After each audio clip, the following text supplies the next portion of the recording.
قرآن یہ ان بچوں کا، ان عورتوں کا اور مردوں کا حوالہ دے کر سارے مسلمانوں سے کہہ رہا ہے کہ تمہیں کیا ہو گیا کہ تم ان کے راستے میں جہاد نہیں کرتے.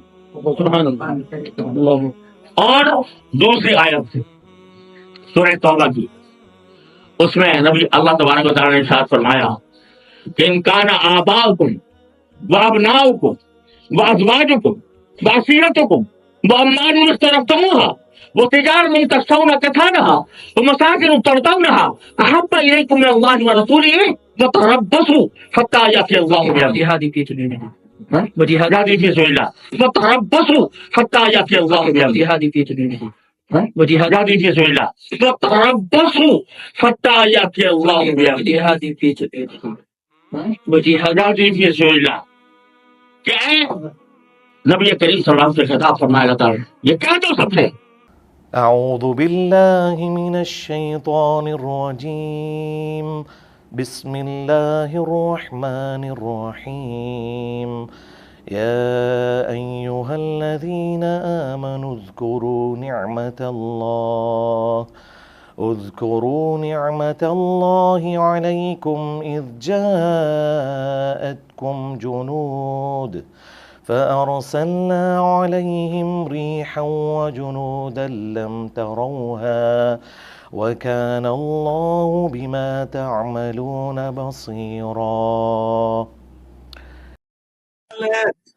کل مفتی تقی عثمانی صاحب جو پلانٹ ارتھ پہ دیوبند کے سب سے بڑے مفتی ہیں، انہوں نے قرآن کی مشہور زمانہ آیت سورہ توبہ کی آیت نمبر 24 بالکل غلط پڑھی ہے. جوائن کیا. السلام علیکم. آپ لائیے، میں سوال کر سکتا ہوں بھائی سے. وعلیکم السلام ورحمۃ اللہ وبرکاتہ. جی آصف بھائی کہاں سے آپ؟ انڈیا بہار سے، ابھی احمد آباد میں رہتے. جی جی اپنا کوشچن کیجیے. وہ اس میں تھوڑا لائب تھوڑی میں نے وہ ڈسٹینس تھوڑا مطلب غلط بتا دیے تھے، سمجھے. 1900 کلومیٹر پڑتا ہے یہاں سے، سمجھے. اچھا کوئی مسئلہ نہیں میرے بھائی، یہ کوئی دین کا مسئلہ نہیں ہے، ہو سکتا ہے نہیں وہ سمجھے. ٹھیک نہیں کوئی مسئلہ نہیں. ہم اس طرح کی غلطیاں نہیں کسی کی نکالتے. وہ پہلا کوشچن ہے. کل مفتی تقی عثمانی صاحب جو پلانٹ ارتھ پہ دیوبند کے سب سے بڑے مفتی ہیں، انہوں نے قرآن کی مشہور زمانہ آیت سورہ توبہ کی آیت نمبر 24 بالکل غلط پڑھی ہے. قرآن یہ ان بچوں کا، ان عورتوں کا اور مردوں کا حوالہ دے کر سارے مسلمانوں سے کہہ رہا ہے کہ تمہیں کیا ہو گیا کہ تم ان کے راستے میں جہاد نہیں کرتے. سبحان اللہ. اور دوسری آیت سے سورہ توبہ کی، اس میں نبی اللہ تبارک و تعالیٰ نے ارشاد فرمایا کہ ان کان آباؤکم وابناؤکم وازواجکم وعشیرتکم واموال اقترفتموها وتجارة تخشون كسادها ومساكن ترضونها أحب إليكم من الله ورسوله فتربصوا حتى يأتي الله بأمره. جهاد في سبيل الله وجهاد في سبيل الله فتربصوا حتى يأتي الله بأمره. جهاد في سبيل الله وجهاد في سبيل الله فتربصوا حتى يأتي الله بأمره. جهاد في سبيل الله وجهاد في سبيل الله. کیا ہے نبی کریم صلی اللہ علیہ وسلم سے خطاب فرمایا جاتا ہے، یہ کہہ دو سب سے کہ اگر تم محبت رکھتے ہو، ان کنتم تحبون آباؤکم اگر ان کنتم تحبون آباؤکم اگر ان کنتم تحبون آباؤکم اگر تمہارے باپ، تمہارے بیٹے، تمہاری بیویاں، تمہارا خاندان، تم نے جو مال کمایا وہ، اور تم نے جو شاندار گھر رکھے ہوئے ہیں جنہیں تم پسند کرتے ہو، وہ اللہ رسول کے مقابلے میں زیادہ پسند ہے. قل ان کان آباؤکم وابناؤکم، اس میں سے الفاظ ہی چھوڑ دیے ہیں اور اینڈ پہ بھی جا کے انہوں نے غلط پڑھی ہے. تو اگر ہم نے کوئی کلپ بنانا ہوتا تو اس کے اوپر بنا دیتے کہ دیکھو ان کے مفتی اعظم کو تو قرآن بھی نہیں آتا، لیکن ہم یہ نہیں کرتے. ٹھیک ہے غلطی لگ سکتی ہے، اس میں کون سا مسئلہ ہے. نسخہ ہے اس کو پڑھ نہیں سکتے. بس یہ لاسٹ کوسچن ہے، اس پر ایک بندے نے آپ کو چیلنج بھی دیا. جی میں بڑا اچھا کروڑ چھوڑ دیں. ٹھیک ہے اس کو چھوڑ دیں، یہ تو باتیں پرانی ہو گئی ہیں. پہلی بات آپ ذہن میں رکھیں کہ اگر میں قرآن کا ترجمہ بھی کروں، کوئی بریلوی عالم قرآن کا ترجمہ کرے، کیا کوئی بریلوی ماننے کے لیے تیار ہے کہ اس کا ترجمہ احمد بریلوی سے بہتر ہے، اعلیٰ حضرت سے؟ نہیں. اشرف تھانوی صاحب نے ترجمہ کیا، آج تقی عثمانی صاحب کا ترجمہ ان سے لاکھ درجے بہتر ہے الفاظ کے چناؤ میں، لیکن تقی عثمانی بھی کہے گا کہ نہیں میں کتھے حضرت کتھے. ٹھیک ہے، اینڈ رزلٹ کیا ہے؟ اینڈ رزلٹ یہ ہے کہ آج کے جو ان کے بڑے علماء ہیں نا، یہ ان کے ترجمے بھی ماننے کے لیے تیار نہیں ہے اعلیٰ حضرت اور رشید تھانوی کے مقابلے پہ. لہذا اینڈ رزلٹ یہ ہوا کہ یہ ترجمہ مانتے ہیں اپنے بڑوں کا. تو میں چونکہ ایک پڑھا لکھا بندہ ہوں، میں تو to cut the story short کرتا ہوں. میں کہتا ہوں نہیں مجھے عربی کیا، مجھے کچھ بھی نہیں آتا، میں جاہل ہوں. میں احمد صاحب بریلوی صاحب کا ترجمہ رکھوں گا اور میں اپنے عقیدے ثابت کروں گا. اب لاؤ کون سا بڑا عالم ہے جو ان سے بہتر قرآن کا ترجمہ کر سکتا ہے؟ میں بخاری مسلم کا، کیا بریلویوں کا بخاری مسلم کا ترجمہ اہل حدیث نے مان لیا؟ اہل حدیث کا بریلویوں نے مان لیا؟ اگر مانا ہوتا تو یہ لادہ ترجمے نہ کرتے. انہوں نے ترجمے کیے اس لیے کہ ایک دوسرے کے نہیں مانتے. جب یہ ایک دوسرے کے نہیں مانتے، میں کر کے بتا بھی دوں، انہوں نے ماننا تو نہیں. میں تو سولوشن اینڈ پہ میں یہ کہتا ہوں کہ جس فرقے کا بندہ ہے نا ہمارے پاس جو آتا ہے نا، ہم اسے کہتے ہیں کہ یہ آیت لے جاؤ، یہ حدیث لے جاؤ، تم جا کے نا اپنے فرقے کا ترجمہ پڑھ لو اور اس کے مطابق اپنی اصلاح کر لو. میں بیچ میں سے نکل گیا، میں تو بالکل سولوشن اینڈ پہ کھڑا ہوں، میں پرابلم اینڈ پہ نہیں کھڑا کہ یہ سب کا سب جھگڑا ہے. ہم اس جھگڑے کی طرف جاتے نہیں. میرے بارے میں دو گلے پھاڑنے والے مولویوں نے یہ کہا کہ قرآن ناظرہ یہ دیکھ کے نہیں پڑھ سکتا. یہ آپ نے کلپ دیکھا ٹویٹر پر کلپ بھی ایک بنا کے لگایا. ہاں جی، تو میں یہی چاہ رہا تھا. جی میں بات ختم کر رہا ہوں. جی سرکار، یہ ایک منٹ، یہ قرآن ہے، آپ اپنی مرضی سے کہیں سے کھولیں، میں آپ کو پڑھ کے بتاتا ہوں. وہ قرآن مجید کے متعلق بھی کہتے ہیں. اور سرکار میں ادھر بعد میں آؤں گا، پہلے میں آپ کو صرف یہ بتانا چاہ رہا ہوں کہ وہ جو آپ نے پڑھنا ہے پہلے آپ خود بھی پڑھیں گے، پھر میں پڑھوں گا. میں پڑھ دوں گا. ٹھیک ہے، آپ رینڈملی کوئی صفحہ کھول دیں. جی کوئی 5-6 صفحے آگے پیچھے کریں، یہ نہ کہ وہ پہلے نشان لگا ہوا ہے. نہیں، تو میں آپ کو بتا رہا ہوں کہ جو بندہ اس لیول پہ اترا ہو کہ جو یہ بات کرے کہ اسے ناظرہ قرآن، میں بتا رہا ہوں اس کا کوئی اینڈ رزلٹ، میں اس کے باوجود کہ میں اسے پڑھ سکوں، میں ایسے اپنے حق پہ ہونے کی دلیل نہیں مانوں گا. اس کی وجہ یہ ہے، میں قرآن کا ترجمہ آپ جہاں سے کہیں گے نا، میں عربی بھی پڑھوں گا، ترجمہ بھی کروں گا، لیکن میرے ترجمے کو انہوں نے نہیں ماننا. اس کی وجہ یہ ہے کہ بریلوی دیوبندیوں کے ترجمے کو نہیں مانتے، دیوبندی اہل حدیث کے ترجمے کو نہیں مانتے، اہل حدیث شیعہ کے ترجمے کو نہیں مانتے. تو مجھے نہ آپ سمجھے کہ انہوں نے سنگل آؤٹ کیا، یہ آپس میں ایک دوسرے کو ایکسیپٹ نہیں کرتے، اس لیے ان چیزوں کا فائدہ کوئی نہیں ہے. اچھا کوئی بتائیں، میں آپ کو ناظر والا تو ایک سوال آپ کا حل کر دوں اگر آپ کی خواہش ہے تو میں بتا دوں. یہ ہے وَيُنذِرَ الَّذِينَ قَالُوا اتَّخَذَ اللَّهُ وَلَدًا. ہاں اچھا یار، یہ تو آپ نے مشہور آیات نکال دی ہے نا، وہ کہہ دیں گے یار یہ تو سورہ کاف ہے، یہ تو جمعے کا وظیفہ ہے، تو یہ اگر پڑھے گا تو یہ پڑھتا ہوگا اس لیے آتا ہو. کوئی اور صفحہ نکالو یار، کوئی ایک روٹین سے ہٹ کے صورت نکالو نا. یہ تو میں نے پڑھ دیا تو ویسے ہی میرے متھے لگ جانی ہے کہ اس کو پہلے ہی آتی ہے. کوئی روٹین سے ہٹ کے کوئی ایسی صورت ہو جو وظائف میں نہ آتی ہو. یہ کون سی صورت ہے؟ سورۃ احزاب نکال لی. ہاں ٹھیک ہے، یہ سورہ احزاب نہیں ٹھیک ہے نہیں، لیکن سورہ احزاب معروف ہے، لیکن یہ وظائف میں نہیں آتی. میں اپنے لیے کہہ رہا تھا، آپ کے لیے نہیں. یعنی میں سورۃ الکاف کہیں گے، وہ کہیں گے سورۃ الکاف تو جمعے کا وظیفہ یہ پڑھتا ہوگا تو زبان پہ چڑھ گئی ہوگی. اب سورۃ الاحزاب وہ صورت ہے جو کسی وظیفے میں نہیں آتی.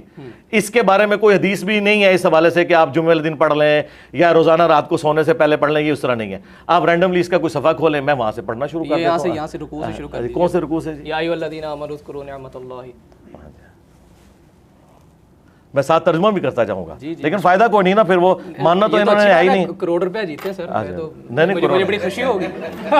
پہلی بات بات پتہ کیا ہے جی یار، وہ جن لوگوں کی آپ بات کر رہے ہیں وہ تو انسانیت سے گھرے ہوئے لوگ ہیں. تو بس میرے تو خیال تھا کہ آپ کو ان کے بارے میں یہاں ڈسکشن بھی نہیں کرنی چاہیے تھی. ہمارے دل دکھے ہوئے ہیں، اتنی جو انسانیت کی تذلیل کے لیول کے اوپر لوگ ہیں. مجھے تو اینڈ ٹائم پہ انہوں نے بتایا کہ یہ بندہ وہ ہے جو اس سے انٹرویو کر کے ہے، کہ میں نے کہا یار اس سے تو مجھے اس پہ تو افسوس نہیں، مجھے تو افسوس انٹرویو کرنے والے پہ ہے کہ کس طرح کے غلیظ لوگوں کے پاس آپ جا کے انٹرویو کرتے ہیں. ٹھیک ہے، علماء موجود ہیں. وہ میرے بھائی بات یہ نہیں ہے، بات یہ کہ آپ علماء کے پاس جائیں نا. جس بندے کی کیا میں آپ کی والدہ کو اس بندے کی زبان سناؤں اور کہوں کہ آپ کا بیٹا اس کے پاس جا کے انٹرویو کرتا ہے تو کہے کہ یار یہ میری تربیت یہ نکلی ہے، تو یہ آپ سمجھیں. عالم کے پاس تشدد کے حوالے سے میں گیا تھا، میں نے علماء کے بھی انٹرویو کیے ہیں. میں نے بات پتہ کیا ہے، وہ چھوڑ دیں، وہ ایک علیحدہ بات ہے، لیکن میں بتا رہا ہوں کہ پھر ان کی وہ بات ادھر ہی دفن کرتے ہیں. میرا تو کوئی لینا دینا ہی نہیں. اعوذ باللہ من الشیطان الرجیم، بسم اللہ الرحمن الرحیم. اعوذ باللہ من الشیطان الرجیم، بسم اللہ الرحمن الرحیم. يا أيها الذين آمنوا اذكروا نعمة الله عليكم إذ جاءتكم جنود فأرسلنا عليهم ريحا وجنودا لم تروها وكان الله بما تعملون بصيرا۔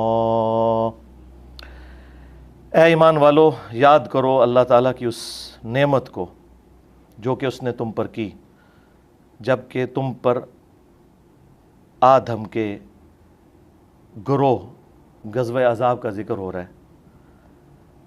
مختلف گروہ اکٹھے کر لیے تھے کافروں نے مسلمانوں پہ چڑھائی کے لیے، تو ہم نے ان پر ایسی ہوا بھیجی اور ایسے گروہ بھیجے، اللہ تعالیٰ نے فرشتوں کے ذریعے، ہواؤں کے ذریعے مدد فرمائی جو تمہیں نظر نہیں آتے تھے، اور اللہ تعالیٰ تمہارے کاموں کو دیکھ رہا ہے۔ انہیں بالمفہوم ترجمہ کیا تاکہ پبلکلی وہ سمجھ بھی آ جائے۔ تو اب یہ کوئی ترجمہ اس میں لکھا نہیں ہوا، بالکل نہیں۔ اچھا آپ کہیں سے پڑھیں، میں نے ان کو اب میرا بھی چیلنج لے جائیں۔ جی یہ انہوں نے 1 کروڑ کی بات کی ہے، 1 کروڑ تو خیر بہت بڑی رقم ہے، 1 لاکھ کی تو میں بھی بات کر سکتا ہوں۔ جتنے لوگوں کو انہوں نے اپنا امیر چنا ہوا ہے، تقی عثمانی صاحب، مفتی منیب صاحب، ساجد میر صاحب، تینوں بڑے فرقوں کے نام، ان میں سے کوئی بندہ مجھے قرآن دیکھ کے تلاوت میری طرح کر کے بتا دے۔ عربی لنگوسٹک میں بھی یہ نہیں کر سکتے، یہ مجہول پڑھتے ہیں۔ ایون ہمارے استاد تھے ڈاکٹر سرار صاحب، قرآن کے ماسٹر تھے، مجہول پڑھتے تھے۔ میں نے قرات سیکھی ہوئی ہے، پتہ کب آپ کی تاریخ پیدائش کس سن کی ہے؟ 2001 کی۔ ہاں، میں نے 1992 میں جب میں میٹرک میں تھا، میری داڑھی بھی نہیں نکلی تھی، میں نے قرات سیکھی تھی۔ پھر ان کلپس کی کیا حقیقت ہے وہ جو ٹویٹر پر ہم نے بڑے وائرل دیکھے؟ ہاں جی، وہ کلپ، وہ اس طرح کے کلپ میں آپ کو امام کعبہ کے بھی دکھا سکتا ہوں کہ غلطی ہو جائے۔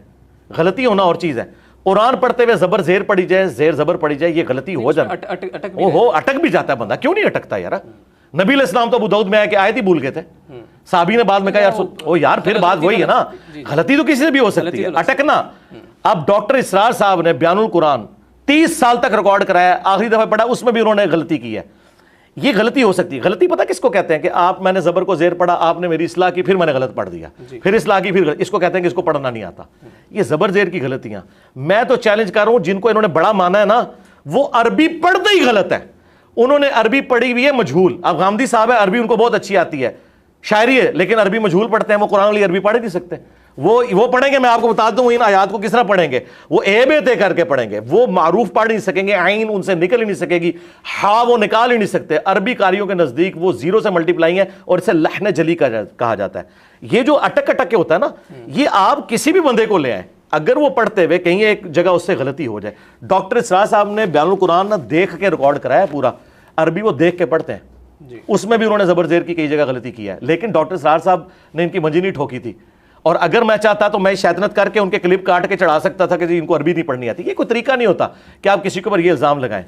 اور دوسرا، اگر مجھے عربی بھی نہیں پڑھنی آتی، نہ مجھے قرآن کا پتہ، نہ حدیث کا پتہ، تو تمہاری نیندیں کیوں رات کی حرام ہوئی ہوئی ہیں؟ موجے مارو، ایک جاہل آدمی سے تمہارا واسطہ پڑا ہے، لیکن وہ جاہل پھر اگر جاہل ہے تو تمہارے مرے ہوئے بزرگ وہ 0 سے ملٹیپلائی ہو گئے ہیں، تو اس کا مطلب یہ ہے کہ گل ود گئی ہے۔ ہاں گل گئی ہے ود۔ بہت شکریہ آپ کے وقت کا۔ انشاءاللہ ایک اور نشست میں اگر آپ شفقت کریں گے تو دوبارہ آپ کی خدمت میں حاضر ہوں گے۔ ناظرین، یہ پروگرام اتحاد بین المسلمین کی ایک کڑی تھی، ایک کوشش تھی، اور اسی دعا کے ساتھ میں اس پروگرام کا اختتام کروں گا کہ انجینئر صاحب ہوں یا کوئی بھی دوسرا عالم دین ہو، وہ کوئی بھی کام کر رہے ہیں، ان سے دین کی خدمت کا اگر کام ہو رہا ہے یا کام لیا جا رہا ہے، تو اللہ کرے کہ بطور مجموعی اینڈ رزلٹ اس کا یہ نکلے کہ ان تمام کاوشوں کو جس وقت یکجا کیا جائے تو مسلمان ایک جسد واحد کی طرح ہی ابھر کر دنیا کے سامنے آئے، اور اللہ کرے کہ میری یہ دعا جو ہے وہ بارگاہ الہی میں قبول ہو۔ مجھے اجازت دیجیے، اللہ حافظ۔